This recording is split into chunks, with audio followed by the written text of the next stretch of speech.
What is split testing? Before we go any further, just what is split testing? And what does the term mean in the context of search engine optimization?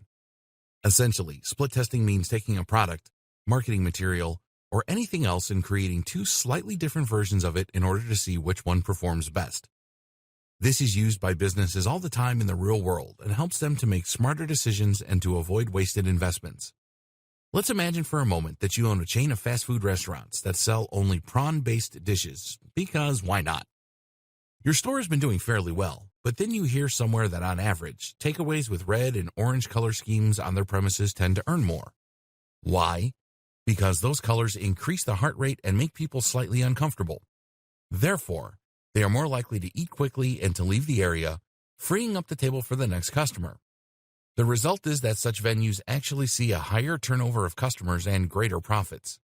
This is just a random example, but it also happens to be true. The problem is that Prawns For You happens to use a blue color scheme in its interior design. What if you could increase your daily profits in all stores by coloring the store red? Problem is, this could just as well backfire. What if you hurt your brand recognition and thereby reduce your sales drastically? What if the lack of nautical color theme means that people feel less fishy?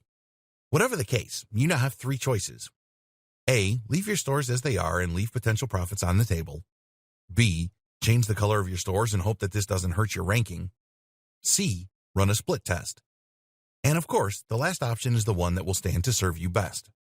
To perform this, you will now instruct 2 or 3 of your 50 stores to change the color of their interiors. You'll then monitor the progress of those stores for the next 6 months, and then collect all the data together to see what it can tell you.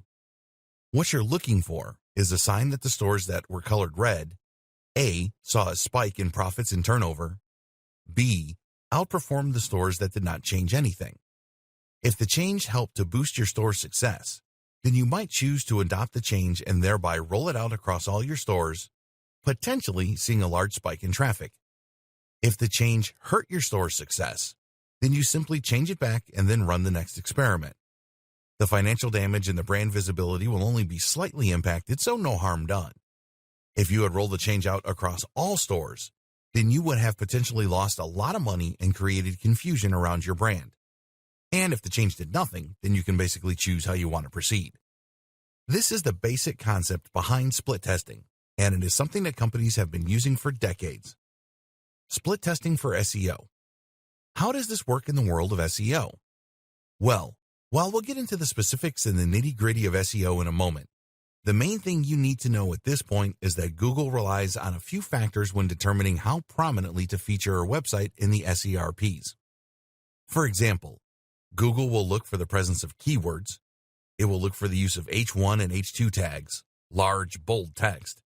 It will look for images that have certain alt tags and file names, and it will look for signals from users, such as the amount of time spent on the page. The problem is that no one knows the specifics of the algorithm.